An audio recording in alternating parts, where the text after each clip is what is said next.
In another 30 minutes, you will have a complete grip of what is gradient descent learning. 20 to 25 minutes, we are going to understand this with the help of a simple numerical exercise. Okay, and 9 to 9:30, I'm going to show the implementation in the Python. Also, as I mentioned, this is a single layer. Rosenblatt initially has introduced a single layer perceptron model. So in the 15 years, only there was a development happens in the sigmoidal activation function.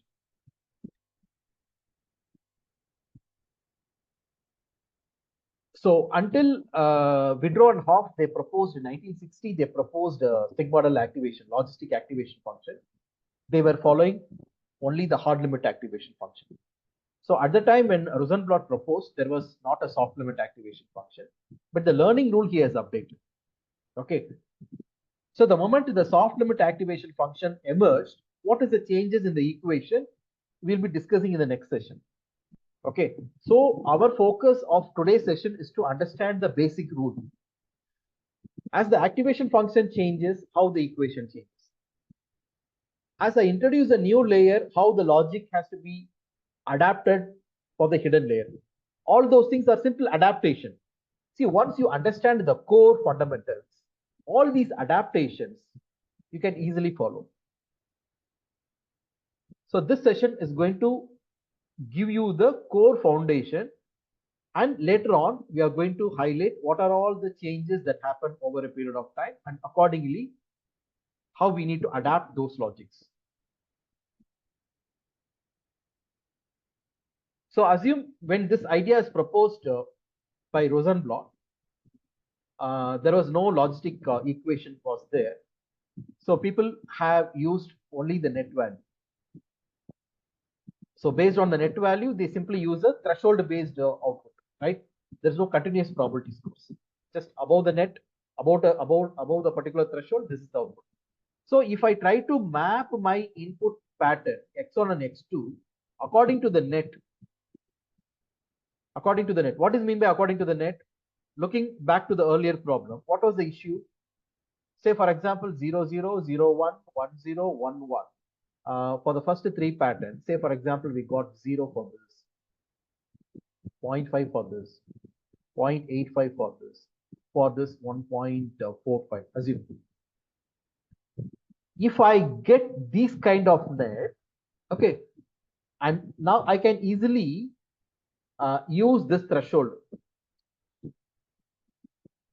The point here is the user no need to go and change the threshold. Whatever the threshold you keep, initially all you need to do is you set a threshold, and the remaining thing you just leave it to the model. Model will take care. Whatever the initial threshold you set, your weight will get adjusted according to this threshold. That means what? It will adjust the weight in such a way that for these three guys, it will learn in such a way that to produce the net value below 1.25. Got it? And for this pattern, model is going to learn to produce the net value above this threshold value. That means literally I am making the model to learn like a regressor. Until the activation function is proposed, we are going to understand the neural network as a regressor. Okay, first we learn neural network as a regressor, then I'll take this idea to the neural network as a classifier. It's a very simple. Once you understand as a regressor, understanding to the regressor, you have to use additional equation. What is the additional equation? F of net. What is f of net? 1 divided by 1 plus e to the power minus net. Additional calculation you need to do for it. Okay. So instead of directly introducing this calculation to intimidate you, okay, I don't want to intimidate you with a complicated equation or stuff like that. I wanted to take it as a baby step, easy steps, smaller digestible portion. I'm going to take it. So initially we are going to take the idea towards ANN as a regressor. Towards the end, I'm going to extend it to the classifier also. Remember the whole journey, because the first time we are jumping into the neural network model. So we are going to learn a neural network model, how to make the neural network model to learn automatically, autonomously, without human intervention for a linearly separable problem. Once you understand that, then I will take you to the concept of hidden layer, even though I briefed about the intuitive understanding of hidden layer. But however, the mathematical understanding of the hidden layer and how the weight has to be adjusted in the hidden layer, that is part of your back propagation. That is the agenda of session 3. That is scheduled on day after tomorrow, Wednesday. So in this session, we are focusing on only linear problem. We are going to completely understand and decode the mathematics for the linear. So to start with, I have to start with the cost function. Here, the cost function is the error function. Even this cost function I have briefly discussed in the previous session, hinted in the previous session. Y minus y cap. What is y cap? Y cap is nothing but predicted value, right? Here, our model is working as a regressor. What is the predicted value? Predicted value is the net value, isn't it? In the place of y cap, I substitute net. And then, in the place of net, I'm going to substitute W1 x1 plus W2 x2. Is it fine?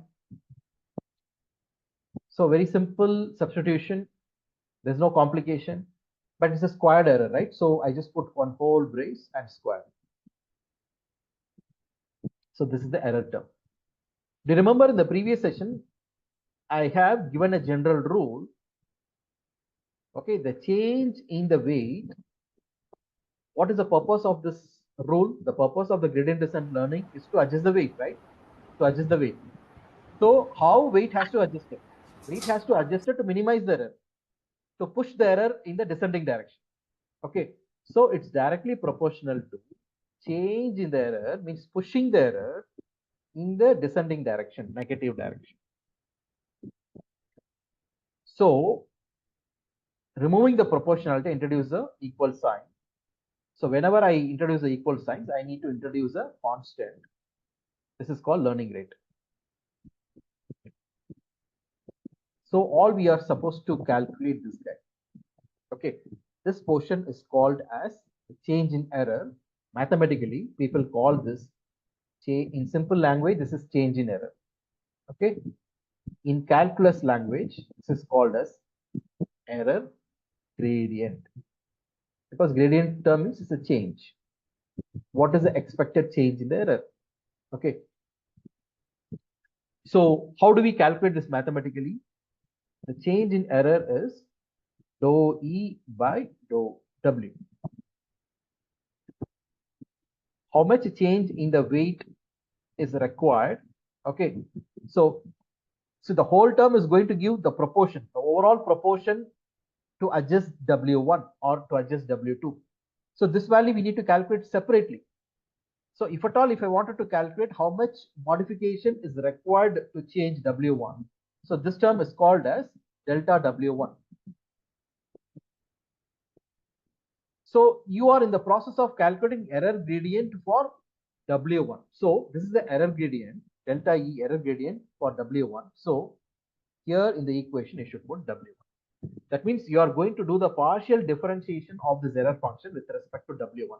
That means you will calculate the error gradient for W1. What is meant by error gradient for W1? What is the use of it? Once you have this quantity, you'll know the logic. Initially, you'll start this W1 and W2 with a random value. Okay, with a random value. With the random value, your model will throw some random net value, right? But that random net value has to be adjusted in such a way that it has to follow certain rule, right? What rule? In order to minimize the error, that net value should be shrink below a threshold or should expand above a threshold. That is the logic for a particular pattern. So if I am doing this for AND logic, for the first 3 patterns, my net value should come below a threshold. If I bring it to below the threshold, obviously my error will approach to 0. As long as it is not follow the rule. Okay, for the particular pattern, I wanted to bring that net value to below the threshold, but it's not coming below the threshold. Above the threshold means my error gradient will say that, hey, you have to change. In what direction you have to change? My error gradient is going to tell. Okay. So this is the general formula. The general formula, negative sign, is to indicate the descending direction. Okay. So this delta W term can come positive or negative, okay, according to the initial position. Okay, to pictorially to represent this, you can easily connect this logic to the linear regressor logic. Assume I have some data points are like this. Assume these are for my training records. Okay. For the training records, you know that linear regressor is the best fit line, right? It's the best fit line. Initially, assume that my model is going to draw a line based on randomly selected slope. There I should use the word beta 1, beta 2. Here W1 and W2. There it is the beta 1 and beta 2. And of course, beta naught is the intercept. For the randomly selected slope, assume my initial line is drawn like this. Now, in order to reduce the error, obviously error will be huge, right? This is the actual, right? For a particular X. This is actual, Y actual. What is Y predicted? Where it's intersect this line. Okay, this is a Y cap. What is the error? This Y actual minus this predicted value, this difference is the error. Y minus Y cap. Similarly, for this X, what is the output? This is the actual output, right? This is actual output. But where it hit the line? It hit the line here. My model will predict the output here. Again, this difference is an error. Again, here, this difference is an error. This difference is an error. In order to minimize the overall error, obviously my weight should be adjusted in such a way that this line should approach towards this, isn't it? It should come here. On the other hand, if my initial weights are selected in such a way that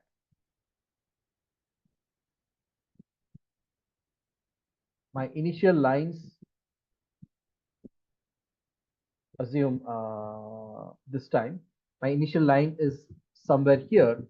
This time my weight will be updated in an opposite direction, right, to reach this. So your gradient will decide it. Gradient will automatically decide whether I should add to the initial value or I should subtract to the initial value. Will be learned from the gradient value. Gradient value will keep track of it. Okay. So that is the beauty of the gradient descent learning. Of course, I'm going to demonstrate with a numerical example. You can appreciate it. So first we'll have a equation, mathematical equation. So this is error function. Once again, I'm writing the error function. Y minus W1 x1 plus W2 x2. I'm writing the equation for two variables. Easily you can extend it for any number of variables. And moreover,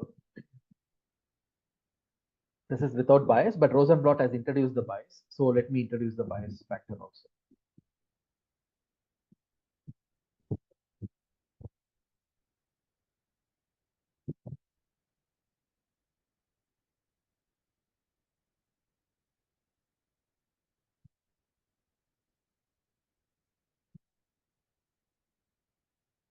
Plus W bias. So beta naught, but in the neural network term, it is WB. So whole square, isn't it? Whole square. Dou E by dou W1. First, I need to calculate error gradient. How much change I should give for W1. That is what I want to compute. Whether I require a positive change or a negative change. If I differentiate it, I'll come to know it. How do you differentiate it?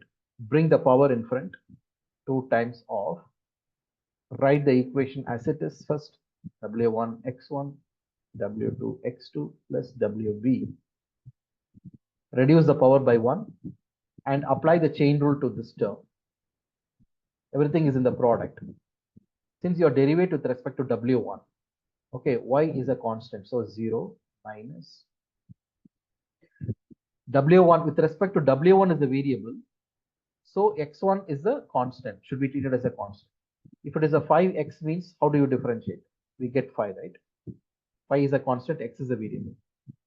Here it is a W1 x1. Here W1 is a variable, x1 is a constant, so x1. W2 x2 is a constant, both are constant, so plus 0, bias also a constant, so plus 0. If I simplify and rewrite this, how we can rewrite this expression?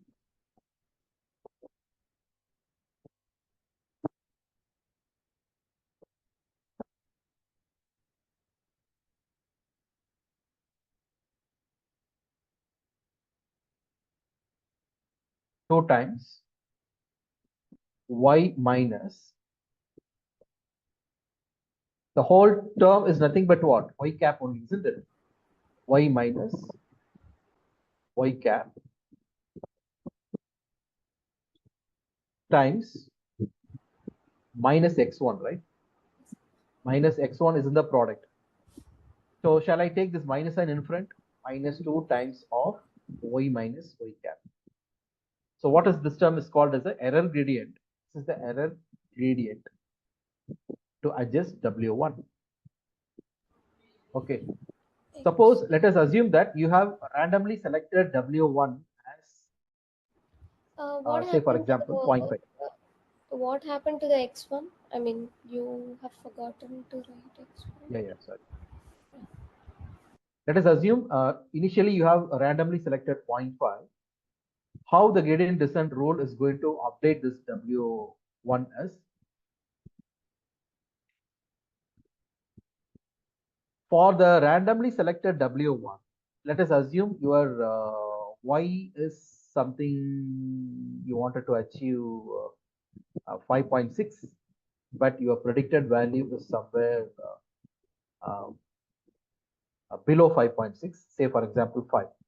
Okay. So now you apply this formula, minus 2 times of what people they have done while framing this logic. They don't want to have the scaling factor in. Okay, it's optional only. Some researchers they keep this, some researchers they wanted to cancel it. See, at the end of the day, your final result will be the same, not an issue. It's just a scaling factor. So this annoying scaling factor, to get rid of this annoying scaling factor, what they have introduced in the squared error, they introduced the scaling factor 1 by 2. So when the scaling factor is 1 by 2 is introduced in the error expression, 1 by 2 y minus y cap the whole square, what will happen? This 2 and this 2 will get cancelled. 2 to cancel. So leaving this 2 scaling factor, with the scaling factor also you can solve. I'll show you how the result will come same. It's not an issue.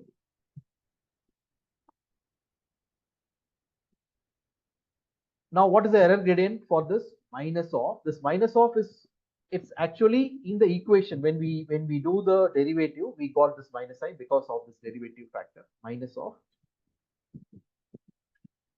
So for what input I have got produced this output. Say for example, for the given input value, my x1 is assume for x1 is 2. I am supposed to get 5.6, but what I got 5. So minus of 2 times, maybe the 2 means there is a chance that you may confuse with the scaling factor 2. Okay, I'm not considering 2. Maybe I will say 2.5, assume 2.5. For the given input 2.5, I'm supposed to get 5.6, but what I got 5 with a random weight 0.5. So minus 2.5 times of y minus y cap, y minus y cap. This is what the error was. 5.6 minus 5. So 0.6 into 2.5, we have a negative sign. So how the weight will get updated? The weight, initial weight is 0.5, 0.5. This is going to give the change minus 0.6 times 2.5. So this is how we are going to apply the formula. How this formula is going to reduce the overall error, we are going to appreciate with an example. Okay, before I give a numerical example for it, let us work out for one more variable. Once again, I rewrite the equation y minus w1 x1 plus w2 x2 plus wb whole square, right? This time I need to calculate what is the error gradient to adjust w2. I need to know. Okay, what is how much magnitude I should supply to change the initial w2. Dou e by dou w2, same idea. Bring the power in front. So this 2 to cancel. You write the whole expression as it is.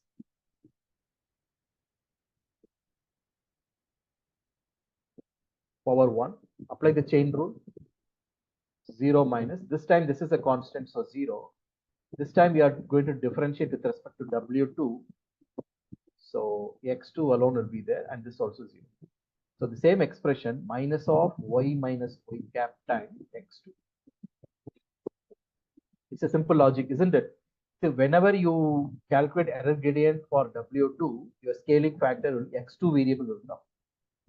Whenever you calculate the error gradient for W1, minus of y minus y cap, x1 will come. Quiz question or interview question. If you calculate the gradient to adjust the bias, what is the expression? Even without calculating, you can easily tell. What is the error gradient for bias? Error gradient for the bias is given as, to adjust the bias, minus of y minus y cap time what? It's a quiz question. Minus of y minus y cap time what?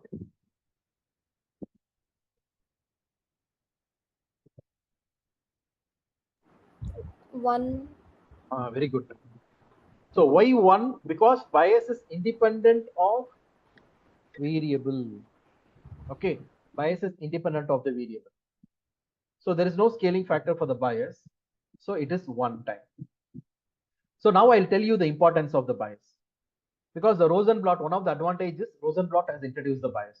What I told, which introduced additional degree of freedom. What is mean by this additional degree of freedom?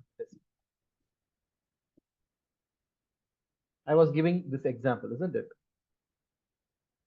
Without intercept, okay, without intercept, the best fit line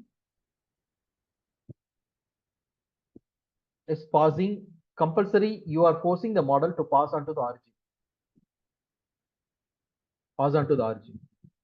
So, since you set the bias value 0, your model has no other go.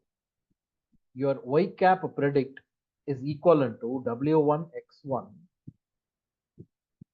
Because it's a two-dimensional plot, I can use only one variable. Okay, assume this is the x1, this is y-axis y. So I can write the equation using only one variable plus wb. So since there is no bias, bias is 0, this is what your equation is dependent on, only slope. But it is passing on to the origin because your slope is, your intercept is 0. That means your best fit line has to explore with only 1 degree of freedom. Something like this. See, this is the line. Either this is best fit line or this only can adjust only the slope. It does not enjoy the freedom of this intercept movement. This movement it cannot enjoy. Suppose my pattern is little aligned in the top. However, if my model is going to check with different slopes with weights, which is the best fit line, it figure it out. Still, the best model will be like a slope intercept model will be the best model. On what basis? Suppose you have a pattern is something like this. Assume your pattern is going like this, something like this. For this case, your best fit line should be like this, isn't it? It should have this as the bias. But if you set bias 0, what will happen? Your model may give the best fit line somewhere. It will try whether this is best fit. Let me use a different color. It will try whether this is the best fit, or this is the best fit, or this is the best fit, or this is the best fit, or this is the best fit. More likely, the middle one looks like a better fit model. I will not use the word best. It's a better fit model. Assume it's a better fit. If you calculate the cost function, okay, the final cost function value for the orange one and compare with the green one, definitely for the green line, your final error will be minimized. That is, your mean square error or root mean square error value will be the smallest for the green one rather than the orange one. Whereas your orange line is a slope only model. It's a slope only model. Whereas the green line, it's a slope intercept model. That means your bias is providing a finer refinement to the model without disturbing the learned weights, learned slope. Imagine in a multidimensional data, okay, your model is something like a higher dimensional plane. Okay, assume it like for one single feature, you are seeing it a line, right? Suppose with respect to two features, if you look at your model looks like a plane, something like this.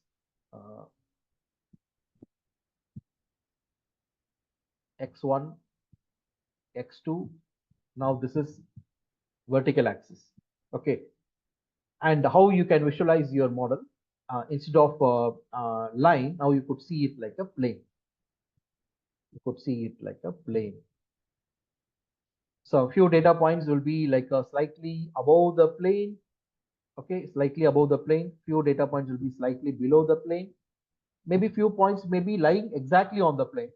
Those points lying exactly on the plane, your y minus y cap value is 0. Like the data points lying on the straight line, isn't it? So as the number of variables keep increasing, okay, your model can be treated something like a complex hyperplane. Complex hyperplane. It will try to figure out whether this slope is better or this slope is better. It will try to work on this, okay, according to each feature. So once your model is more or less learned, aligned with all the features, but little bit of fine tuning is required. Without disturbing the aligned slope, your bias will provide an extra degree of freedom. Okay, I don't want to do any further alignment. This moment I wanted to, without disturbing this, little bit of fine tuning in the bias, like little movement up or down, may provide a little fine tune to the model. So without disturbing the slope, a refinement to the model, that is the practical scope of the bias. So mathematically, if you wanted to say, it provides additional degree of freedom, as I mentioned, because you are forcing the model to pass on to the origin. When you force the model to pass on to the origin, it will lose 1 degree of freedom. But what is the logical interpretation is, without disturbing the slope, if you need further a little refinement movement of the model in this orientation, without doing this orientation, model has tried a lot of adjustment like this and finally figure out a best position, right? Now I don't want this movement. I need only this movement, little finer movement. For that, your bias is going to provide that tuning. So that is why your gradient is independent of the gradient to the bias is independent of the feature. That is why there is no X factor comes the gradient value of the bias. So you understood the gradient calculation, right? Now I'm going to take this equation. So I have summarized this. So anyhow, this material is shared with you. What is the error gradient for the bias minus of y minus y cap? There is no X factor, right? But the error gradient term for the slope, whichever the variable you are adjusting, that variable should come. Suppose this is the error gradient for W1 means this is X1. Suppose this is the error gradient calculation for W2 means this is X2. So this is a general expression. You can do it for any number of variables. Suppose imagine if you have 5 features. up to x5, w5. Easily you can tell me what is the error gradient for w5. What is the equation? Minus of y minus y cap times x5. That's all. So this is the generalized equation. So you may be wondering, sir, how come this will be reducing the error? Let us see. Okay, how come this formula is going to reduce the overall error? Let us prove this with the help of a simple numerical example.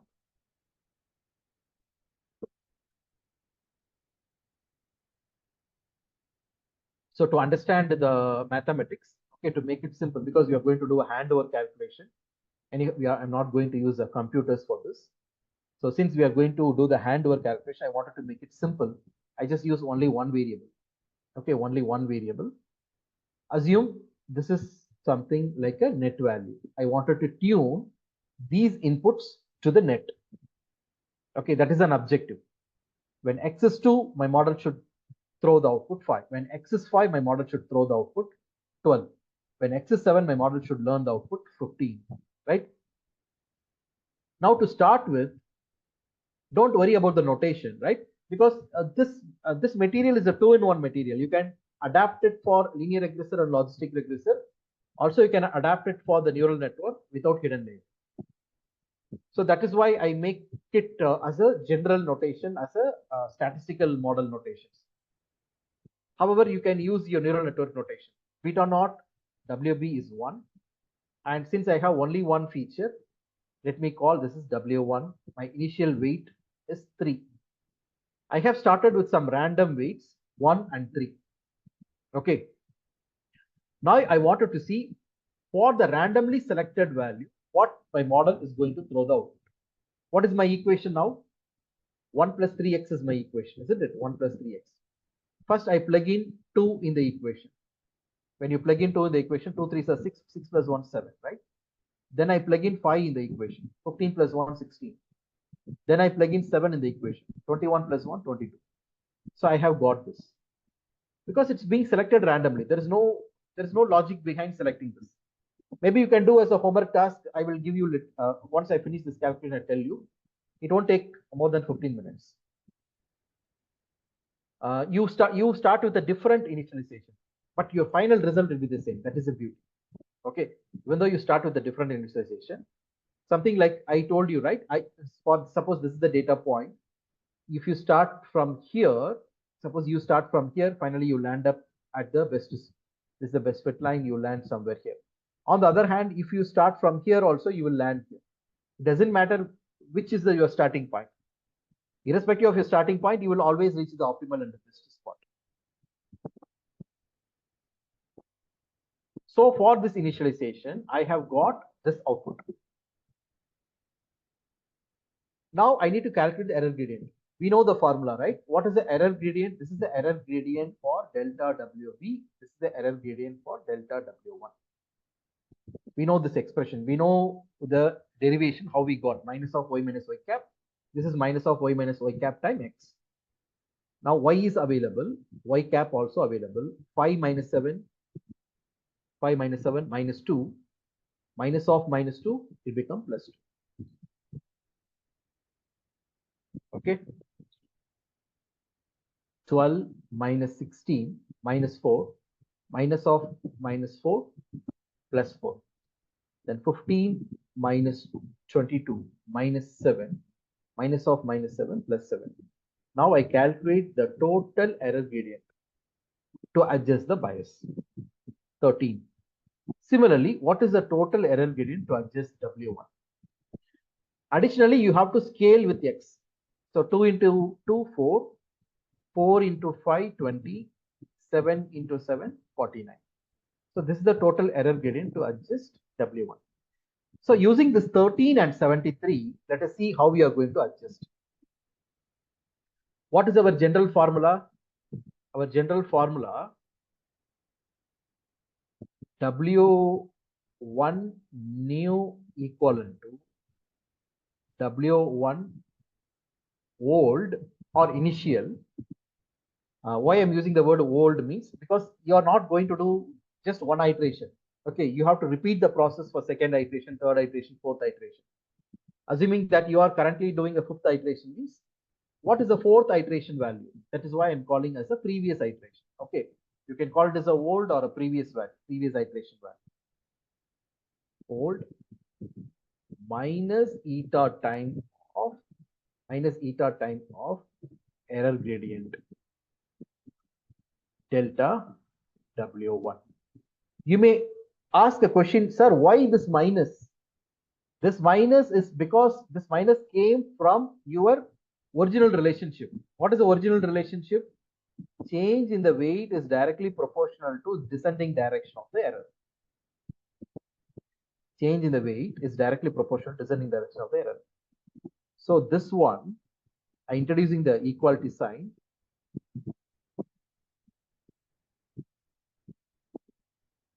so minus eta times of delta E is the original formula which indicates the descending direction of the error. Some books listen to this point very carefully. For a beginner in this field, they may get confused. In some literature, you could notice a plus sign over here. Be careful what they have done, because in the place of delta W1, what you are supposed to substitute, what we have derived, in the place of delta W1, we have derived something, this guy, isn't it? What we have derived? We have derived minus of y minus y cap times x. This minus and this minus, they combine together and make it as a plus. So the beginners in this field, they tend to get confused. So somewhere, some books they use minus sign, some books they use a plus sign. Why? Always the best way to remember this is, always you try to remember this equation based on the original relationship. Anyhow, you have done the derivation for the gradient separately, right? When you do the derivation for the gradient calculations, there also one minus sign will come. So when you substitute in the final formula, this minus and minus combine to make it plus. That understanding you should have.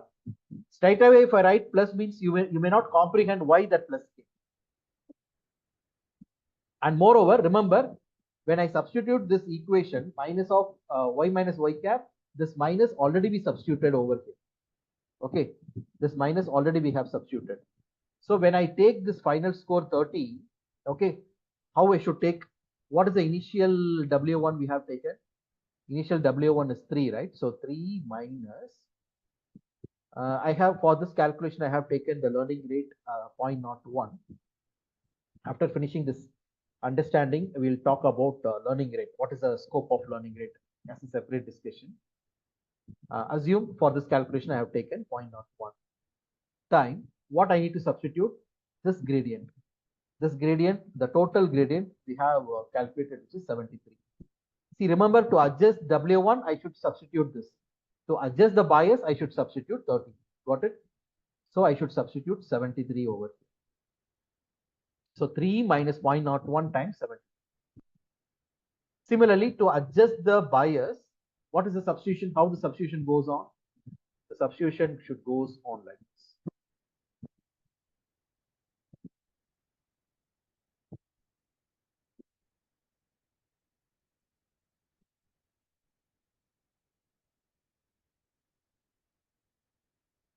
So what is the initial bias? The initial bias is 1 minus 0.01 times 13. So that we'll get the updated bias and updated weight W1, updated bias and updated slope. Okay, in the linear regressive term, the neural network term, we call it as a weight and bias. So after substitution, okay, your values are like this. Look at these values. Whatever I told, 1 minus 0.01 times 13, this is 3 minus.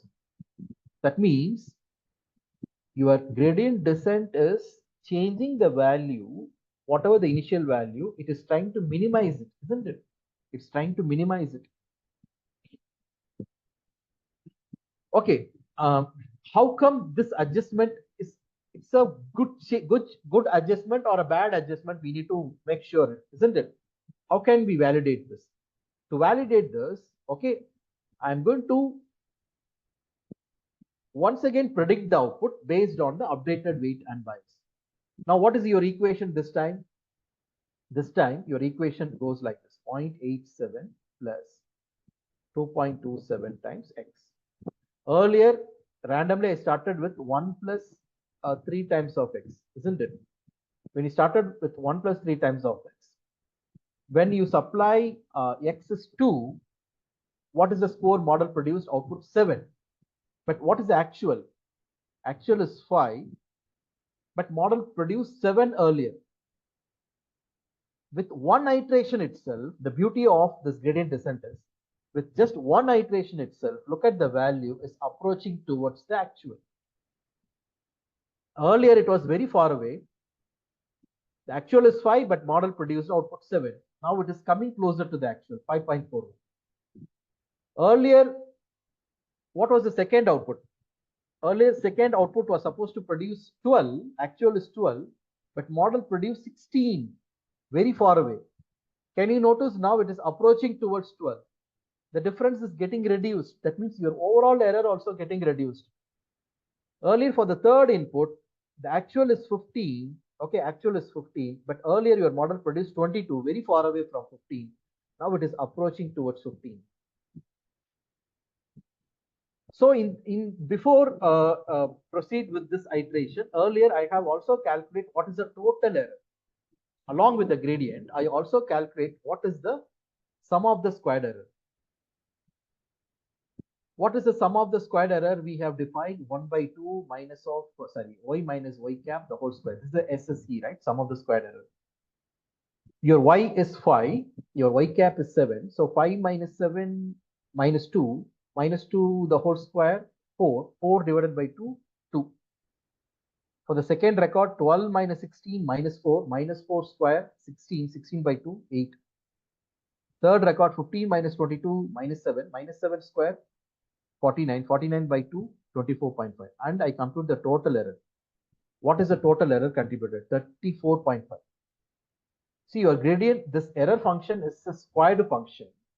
Okay, the squared function, if you try to plot with the different values of x, you'll get a shape of a Gaussian function, something like this. This is how you'll get from a higher value to the lower value. So assume your initial error is somewhere at higher value.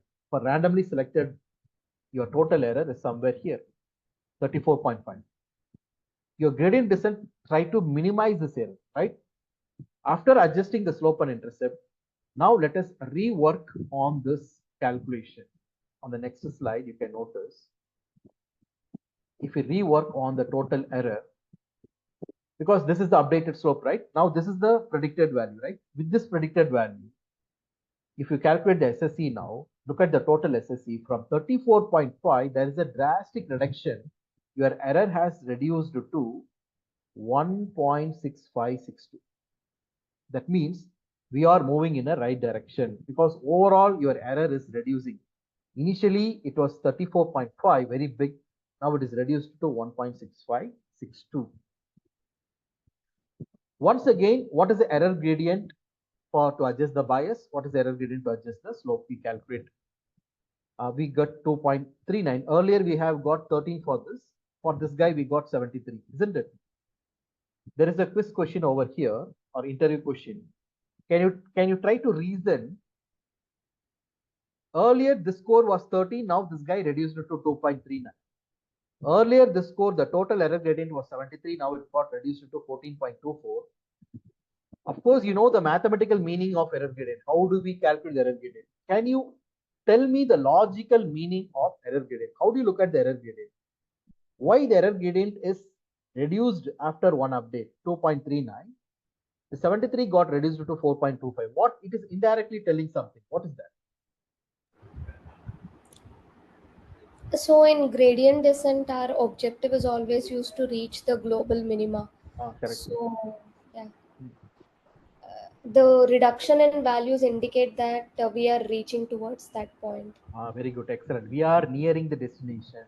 Where is our destination? Our destination is a global minima. Okay, our destination is a global minima. See, I have not introduced the nonlinear problems. hold on. Okay, I know you'll be very curious to learn the nonlinear problem. The next session, when I introduce the nonlinearity, we need to introduce a hidden layer. When I introduce a hidden layer, this descending is no more a smooth descent. You are not going to have a smooth descent. So this is something like, imagine you trek down, you're climbing a mountain, go for a trekking, you reach the peak of the mountain, and you have to climb down. So when you climb down, this journey is not going to be the smoother one. Some portions you are going to go down very steep, and I have to walk little straight. Again, there is a steep. So it is like a bumpy drive, like ups and downs will be there. So when you encounter this kind of terrain, very complex terrain for the nonlinear problems, how gradient descent is going to cope up with this kind of a terrain, it's very interesting. That is why we are going to come up with more advanced optimizers like ADAM optimizers, ADAGRAD, RMS prop. So each one has a special way to handle this kind of a complex terrain. Okay, as we move on, okay, you will end up learning these advanced optimizers to handle nonlinear problems. So since I have not introduced the nonlinearity, so we are in the process of learning the mathematics to solve a linear problem without a hidden layer. So the terrain is a smooth. Why I'm mentioning here? Because once you have a very complex terrain, you will end up with something like a local minimum. See, you are descending, and one place you will have some kind of a settlement. Imagine you are trekking down. Okay, you may have some flat portion. What do you think that? Okay, we have reached the base camp, right? You think, okay, we have reached the base camp. The whole journey is done. We have succeeded done. No, no, no. You have to further. You have to go down. This is where your global minima. This is where your global minima. This is just a local minimum. Model should escape the zone. Okay, but the traditional algorithm, like your stochastic, this is the gradient descent, stochastic gradient descent, will struggle to escape this zone. So there is a chance to get trapped. It will assume that, okay, this is the global minima. We have reached the destination. So to skip this, we need more sophisticated optimizers like ADAM, ADAGRAD, RMS prop and all in modern deep learning models to escape these zones. Just keep this point in mind. Okay, when I introduce a nonlinear terrain, I will tell you how these optimizers are going to escape these situations. Now, if I proceed this for one more iteration, look at this. I'm going to proceed this for one more iteration with the same logic. Now I need to use 2.39 and 14.24 in the next level adjustment. 2.39 and 14.29. Can you see your 0.87 earlier? One got adjusted from, one has changed to 0.87, from 0.87 0.8461. Can you notice the change is happening in the second decimal place? That means your optimal value is somewhere around 0.8. Okay, little refinement is happening in the second decimal place. Further round of iterations, maybe the third decimal place little bit fine. At one point of time, it will get settled. Settled, that is the saturation zone. Even after, if you keep on increasing the iterations, there is no change. Like a 0.84, maybe the next iteration it reduced to 0.8436, 8432, 8432. So two consecutive iterations, there is no much variation in the weight. It indicates that, hey, you have reached the destination, global minimum. Even though if you keep on increasing the iteration, there is no further improvement because you have reached the saturation zone. So now I'll come to the scope of this learning rate. How slowly you wanted to walk or how fast you wanted to reach this zone. That is what being governed by learning rate. If you take a larger step, imagine when you climb down the mountain, how small step you take or a larger step. Imagine if I set a large learning rate, what happened? Instead of 0.1, say for example, I start with a 0.5, very big adjustment. You start from here, when you take a very big step, what happened? No? Instead of keeping the next step over here, you'll keep the next step over here. What will happening here is you are moving on the ascending direction. Of course, this error is See, of course, this error is better than this error, but your model will end up with an oscillations. It won't converge in a smooth manner. It will go here, come back here, go here, come back here. It's like an oscillating movement, oscillatory movement. So setting a large learning rate, you tends to oscillate. A very good analogy, I'll tell you. You can easily relate to it. You guys are digital generation guys, millennial generation. Mostly your father, I'm close to your fatherly figure around, I'm 46, 47 around. So our generation is X generation, generation X. Those generation X and your grandfathers and all, they were very fond of the old type transistor radio.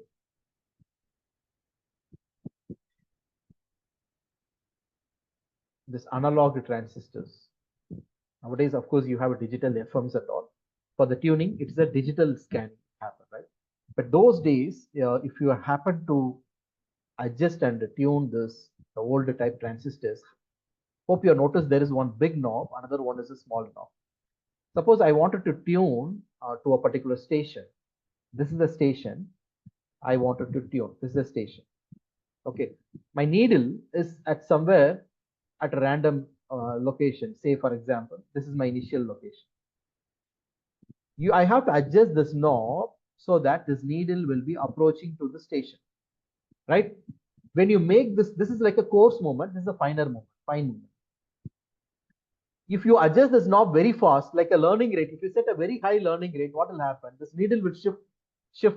It will cross the best spot, the station. It will cross the station. What you'll do, you will adjust the knob like a back and forth, right? Till the time you settle down here, you'll adjust the knob back and forth. Like you get a hissing sound, hiss, then song.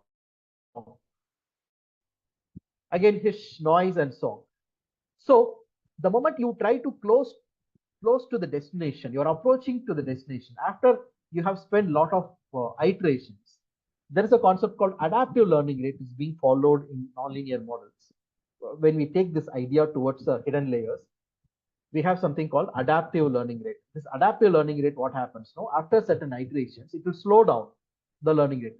It won't go with the fixed learning rate. So it's something like once I near the station, I'm going to use the smaller knob, which is going to give a finer tuning, very slow adjustment, so that I will not escape that best spot. Something like that, your learning rate is going to play a role in how slowly you wanted to reach, how smaller step you wanted to take to reach the global minima, or you want to take a larger steps. When you take a larger step, there is a chance that you may miss this part. So you will enter into an ascending zone.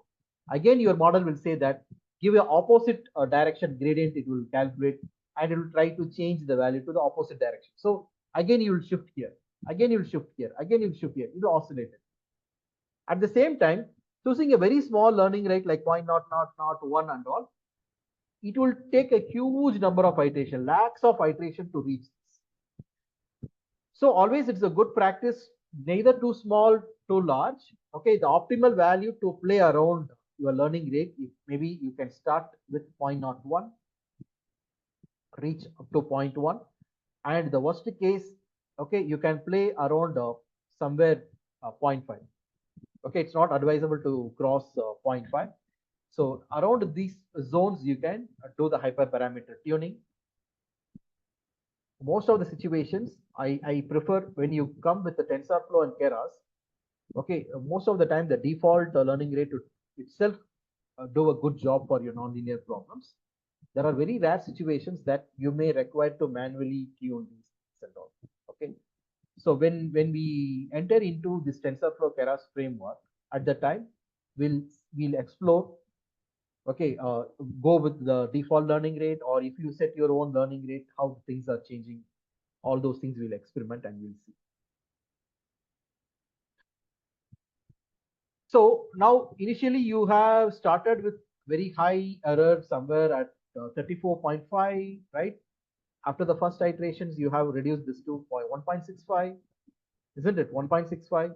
At the end of the next iteration, what is your total SSE? Your total SSE is very impressive. You have reached 0.4133. You do on homework task. There are two pieces of homework task I'm going to give, because the next session we are going to meet on Wednesday. You have one day in between. See, this homework, the whole homework task, it won't take more than 30 minutes. Task 1 15 minutes, task 2 another 15 minutes. Okay, it's not compulsion, it's just it is going to kindle a curiosity for you. Task 1 is you try to extend this for one more iteration. Okay, one more iteration, and show me the score of total SS after 0.4133, whether the score got settled down over here or any refined finer changes that happen. Hardly the third decimal value changes you can notice. Okay, minor changes. That is one task. Doing this for one more iteration, definitely it won't take more than 15 minutes, 10 to 15 minutes hardly, right? Another piece of interesting homework task is, instead of starting WB1 and W13, okay, now you understood, okay, our slope and intercept gets settled somewhere around 0.84 around, right? Around the 0.84, that is the optimal value. Sorry, intercept. And your slope is got settled somewhere around 2.1. On the other hand, if you are selecting the bias, see, this is the most optimal bias, right? Suppose you are selecting, initially you have selected the value above the optimal value, and your gradient descent is naturally tune the value and bring the value closer to the score. Suppose if you have started your bias as 0.5 below the optimal value, and your initial slope also, instead of 3, say for example, you start with 1.5. So instead of 1 and 3, you try to do these 3 steps: iteration 1, iteration 2, iteration 3. The beauty of the gradient descent, doesn't matter that what value you start with, you will reach the global minimum at any cost. You'll be moving in the opposite direction.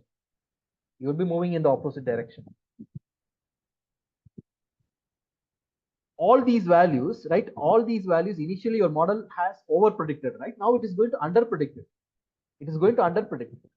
Initially your 5 was over predicted as 7, 12 was over predicted as 16, 15 was over predicted as 22. Now it is going to under predict.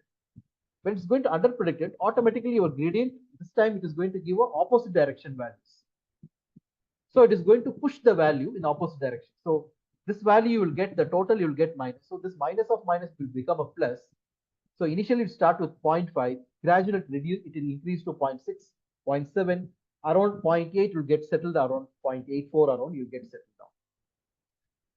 So your initial value doesn't matter, whatever the value you choose. Irrespective of the initial value, your gradient descent is going to bring the score to the optimal global minimum value.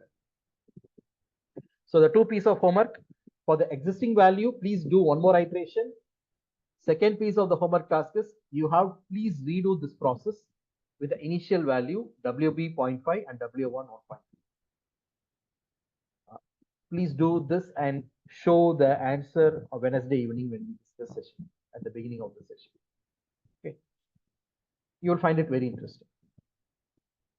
Okay, now I'm going to demonstrate this in the Python code. Okay, now we'll move on to the Python code, how I have implemented this. For the same problem, the linearly separable problem, both and our problem we are trying to solve. Earlier, we were trying to solve using Maclaurin's model. What are the limitations of the Maclaurin model? Maclaurin model, every time, whenever I move from AND problem to solve OR problem or any other linearly separable problem, every time human intervention is needed to go and change the threshold, and moreover there is no scope of learning, weight is being fixed, right? But here in Rosenblatt perceptron, single layer perceptron model, you fix the threshold, because the threshold is a hardware circuitry. We have to set some threshold voltage. Okay, any threshold, you can choose 1.5, you can choose 2.5, even negative threshold 1.5 minus 2.8, any value you choose. The beauty of this gradient descent learning is, whatever the threshold you choose, your output value or get aligned according to the pattern. Suppose if it is an AND logic 000110 belong to one pattern, 1 belong to another pattern. Say for example, you have selected a threshold like 2.8. Your gradient descent learning is going to bring, okay, bring all these net value below 2.8, and this pattern net value above 2.8. So your weights are automatically adjusted according to whatever the threshold you fix. The beauty here is, even without changing the threshold, you can solve the problem for our problem also, or any other problem. Again, you reinitialize the weights and you can solve this problem, you can solve another problem, any problem. So earlier McLaughlin's model, problem to problem, manually we have to go and change the threshold. Just you fix any threshold, set the hardware circuitry, fix it, and model will take care of the learning automatically. So whatever the manual calculation we have done, how to understand this coding, this piece of coding, we'll see.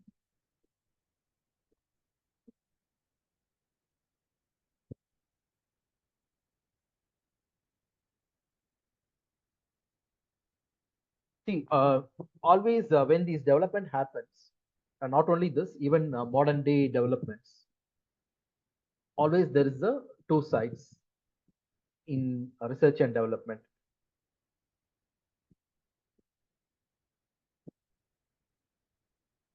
A research scientist, one side we have a research scientist. All these are research scientists. Okay, they are the research scientists. Mostly they propose the new idea, the new logic, they publish in the form of a paper. Even today, ChatGPT, the breakthrough paper is the Google research team. Attention is all you need. One of the lead author is Vashwani. Okay, he is the lead scientist. That is a breakthrough paper. Because of that paper, on the other side, application scientists start to adapt the logic proposed by the research scientist. When the application scientists try to adopt the logic, they will take certain liberty without violating the essence of the research. That is, because something you propose theoretically, when it comes to the practice or the real world, with a limited computational framework cost, there are lots of real life parameters will prevent us to straight away implement the actual theoretical research what they have proposed. So what this application scientists will do, they may little bit approximate or certain things without compromising on the quality for the practical convenience. Make a note of it. Just for a practical convenience, to optimize the performance, some liberty they take. One such, there are many such beautiful innovation that happen. See, sometimes the research scientists propose certain idea. That idea looks sometimes very complex to solve. One very good example is LSTM model. You heard about this LSTM, long short-term memory, which is a practical model of recurrent neural network model. Initially, this was very complex for the application scientists to implement the actual algorithm proposed by the scientists. Of course, initially they have see, after implementing only they will see the heat, right? They will see what are all the challenges, the limitations on, and the application scientists, they try to fine tune or they try to overcome. Is there any alternative? Is there any alternative without spoiling the idea? Is there any alternative? They will work. One such beauty of the contribution by this research scientist is, today we are enjoying the large language model, the transformer idea. It is one of the practical approximation of much complex LSTM architecture is the transformer model. See, if this inspiration is not there, today people have not come up with the idea of transform. For that, this inspiration is needed. All of a sudden, they would have not got this idea. People may think that, okay, why don't these guys are directly suggest this transformer model. The idea has emerged from this, the root has emerged from here, then it proposed like LSTM model. What is the limitation? Then the people made another approximation like a gated recurrent unit. They see all the practical scalability, difficulty and all. Then they adapt more practical way of extending this idea is a transformer architecture. This breakthrough idea transformer architecture is in more commercial version of large language model, including ChatGPT. So many innovation that happen in the AI field like this. So some theoretical innovation followed by little bit of fine tuning in the practical side. It completely disturbed the market trend. Same thing happened in the your object detection, computer vision also. Today we are enjoying YOLO, right? YOLO is a state-of-the-art algorithm. Whatever the objects crossing the CCTV camera, your model will detect. Okay, not only a single object, even multiple objects. Imagine there is in a traffic, in a busy traffic, there is a CCTV camera.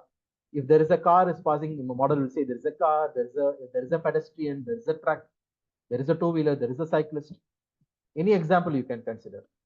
So this breakthrough algorithm is came up with multiple stage of the theoretical innovations, like how people have developed like RNN, LSTM, GRU, and finally came transformer. Every field, every modern day, we are enjoying the most advanced AI. It's a evolution, gradual evolution of the theoretical idea, initial theoretical idea being proposed. So why I'm talking about this? Once the gradient descent idea has been proposed, when initial days people have taken to the application, they have experimented with a different approach. Okay. When the theoretical scientists proposed, how many examples we have taken? 1, 2, 3, 4 records we have taken, right? To demonstrate the toy data. Even in the notebook also we have 4 records. So these 4 records put together, all 4 records, let me call as entire training records. Okay. See, after all, it's a toy data. I'm not, don't ask me, sir, you're not split the record training, validation and all. Because after all, only 4 records. Okay, once we start working with the real data, I will show you the different validation techniques and all, simple train test, split cross validation, all those things. So the entire 4 records, I'm going to use it for the training. So entire 4 records, I'm going to use it for the validation. So being is a small data. If I present all 4 records and I calculate the total error gradient. Total error gradient. How I calculate total error gradient? Summation of I vary from 1 to 4 delta W. This is how we calculate the total error gradient, isn't it? This idea is called as full batch training. Full batch training. Whenever I substitute the total error gradient, it is called full batch training or classical gradient descent. Otherwise, this is called as a classical. Whenever I use the word classical, means the original paper, as per the original theoretical paper. But for the linear problem, there is no issues. When people started adapting this to nonlinear problem, they try to see some differences. So what they have done for the practical convenience, little bit of fine tuning, what they have done, they have explored different approach. One of the approach is called as stochastic gradient descent. What was the initial idea proposed is a classical gradient descent or full batch gradient descent, right? When the application scientists, they started implementing this, they have proposed an idea called stochastic gradient descent. That means what? Record by record, they have adjusted the weight. That means first they presented the first record. After presenting the first record, they compute minus of y minus y cap, then minus of y minus y cap time x. This is the error gradient for the W1, this is the error gradient for right. Earlier method, what we done, for all 4 records, we registered this, then finally we took the total, right? But in the stochastic, once you present the first record in the equation, 1 plus 3x, you got y cap, right? Once you got this y cap, immediately you calculate this, and then substitute for the weight update. You update W1 new, similarly WB new, update the weights, and then you supply the second record. Update the weight, then you supply the third record, update the weight, then you supply the, Record by record, if you update the weight, that is called as a stochastic.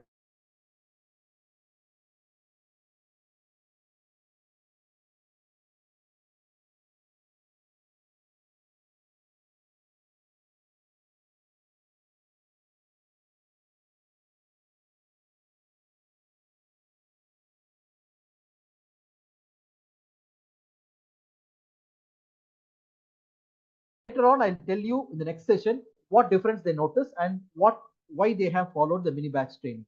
So they have proposed more practical approach as a mini batch training, right? Neither don't update the weight after record by record, nor you update the total weights. Better you split the record. Say for example, first two record you present, then you calculate the total weight for 1 to 2, the total error gradient after supplying first two records. Not necessarily first two records, shuffle and pass any two records. Okay, and then next two records you present, calculate the error gradient.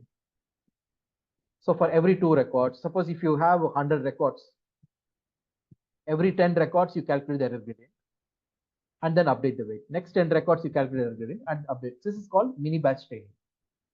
So why mini batch training is more effective and what kind of advantage they have seen when they started applying it to the nonlinear model. Okay, it involves certain discussion. I'm reserving this for the subsequent session.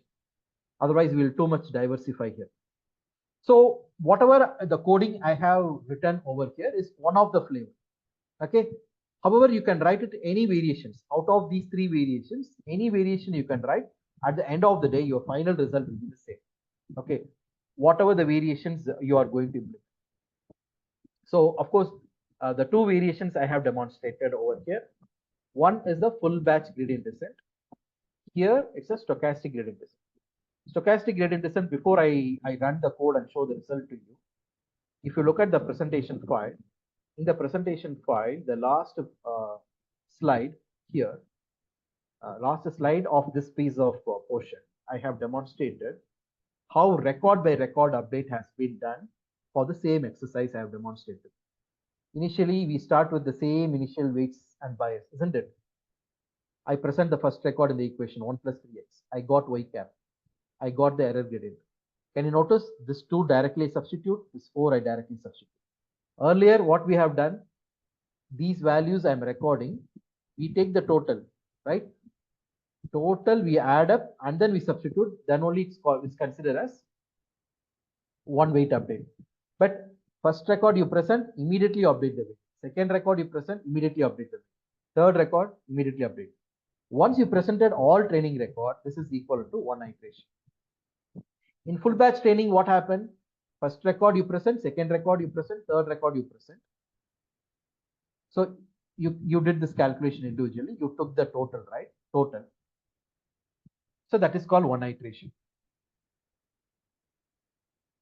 Whether you perform full batch or mini batch or record by record, don't get confused with the concept of iteration. Once again, I re-emphasize the concept of iteration.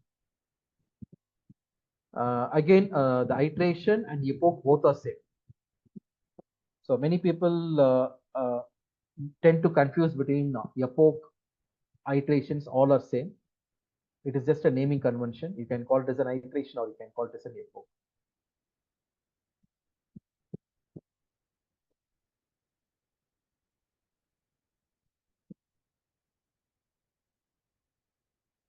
Look at this, the stochastic gradient descent. One way to present the record is in the order, natural order. First record, update the weight. Second record, update the weight. Third record, you present, update the weight. Fourth record, you present, update the weight. Instead of presenting in the natural order, I have chosen, okay, a random order. Again, it's a choice. The implementation scientist choice. No, sir, I wanted to present in the natural order. You can change change the code. Instead of using the choice function, okay, you use the actual order, because for I in range, I index is 0. So train data, instead of put choice, train data square bracket 0 comma colon. That means the first record you present. Then you present the second record, fourth record. So once you presented first record, second record, third record, fourth record, one time you presented, which is equal to one iteration or one iteration. Second time you have to represent the whole training. second iteration. Third time you have to represent.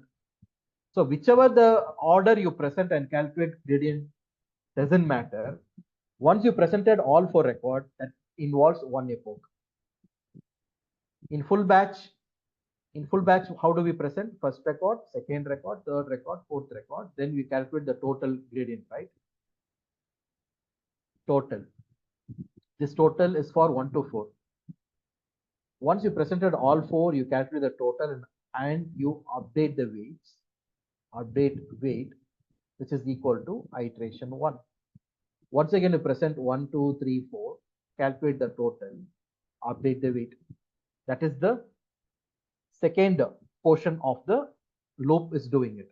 Okay. The first portion of the loop is doing record by record update. So for record by record update, how do you understand the epoch? Record by record update is 1 first record weight update, second record weight update. So you substitute the individual error gradient, delta WB, delta W1, delta WB, delta W. Here there is no summation. Please understand. Here there is no summation because it's a single record. Third record, calculate the gradient and update the weight. Fourth record, calculate the gradient, update the weight. Once you presented all 4 records, which is equal to 1 iteration or 1 epoch. Okay. And for mini batch I have not demonstrated because I reserved it for nonlinear problems. Because I told you already for mini batch, here the linear model, whether which type of learning, irrespective of the type, your model is going to give the similar response. But for the nonlinear model, your model will behave differently according to what style of learning you teach. So for the mini batch, like first record, second record, you calculate summation of I vary from 1 to 2, delta WB, delta W1. And record number 3, record number 4, again summation of I vary from 1 to 2, delta WB, delta W1. Now you completed, you have exhausted all training record, right? This is equivalent to 1 iteration or 1 epoch. Once again, you present any 2 records, take the sum. Another 2 records, take the sum, second iteration, and so on. So this is the logic of iterations or epoch. Don't get confused. So the coding exactly matches with our calculations. Very straightforward. You can see what happens.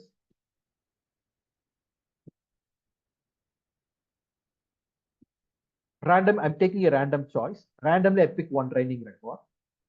Choice of trained data is going to pick one record. X is going to have the pattern. Say, for example, 0, 1 is one pattern. This is the X1, this is the X2. Okay. And in the expected, we are going to have the target, Y. For AND logic, of course, for 0, 1 pattern, my output is 0, isn't it? What is the next step I should do? For this pattern, you have started with some random weights, right? I've started with the random weights. W is being taken as random. Let us say what is the random weight I have taken.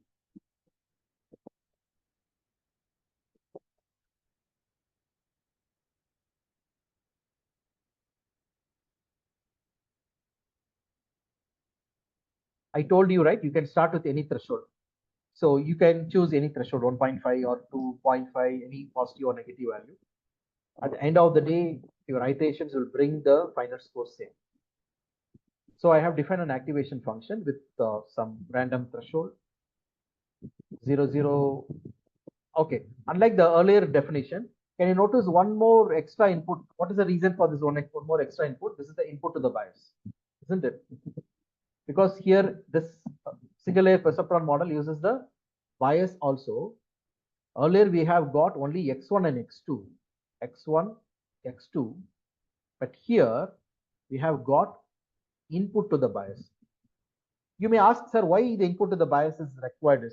Because I wanted to make it generalize my expression, my gradient expression, minus of y minus y cap time x. Okay. Whenever I'm going to update W1, I will refer this x1 here. Whenever I update W2, this x I will refer. Whenever I update W1, I should have something called 1. Remember, whoever worked on linear regressor, logistic regressor using sklearn or OLS package, you have something called sm.add constant in your Python coding. What does this sm.add constant will do? It will try to introduce a one column along with your features like x1, x2, x3. What does this one indicates? That it is a scaling factor to the intercept. See, my y cap predict is equivalent to, how do you write beta naught plus beta 1 x1 beta 2 x2, which is same as y cap pred is equivalent to 1 time beta naught plus beta 1 x1 beta 2 x2. Explicitly we are saying this as a 1 time beta naught, same thing like 1 time wb we are saying. Why we are explicitly saying sm.add constant in the OLS package in Python? If you don't specify that, if you don't introduce this, by default, okay, by default,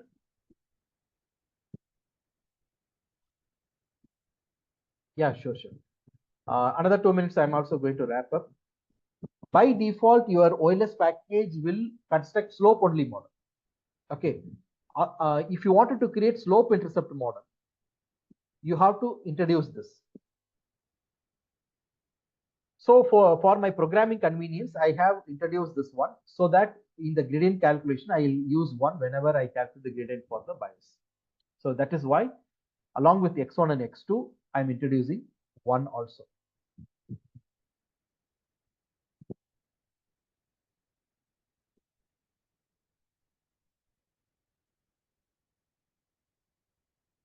So after executing this, let us print the initial weights. These are the initial weights. The earlier McLaughlin's model, we have not used WB, right? But here bias is introduced. So this is my initial W1. This is my initial W2. This is my initial bias. And we are going to update these three guys. Okay. I don't want to rush through this.